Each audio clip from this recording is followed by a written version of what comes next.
ఈ మాత్రం సౌందర్యానికే ఇంత దాసుడు అయిపోయావే, ఇంతకన్నా లోకోత్తరమైన సౌందర్యాన్ని చూస్తే ఇంకేమైపోతావో. ఇంతకన్నా సౌందర్యమా? ఉండదు కాక ఉండదు. అరే ఉందనుకో ఏం చేస్తావు అంటున్నాను. అరే అనుకోవడానికి ఆస్కారమే లేదు అంటున్నా. అరే ఒకవేళ ఉంటే ఏం చేస్తావు అంటున్నాను.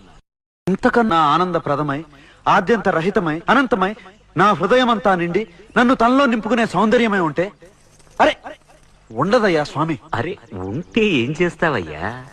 ఆ సౌందర్యానికే దాసోహం అంటాను. అయితేరా చూపిస్తాను. పద చూస్తాను.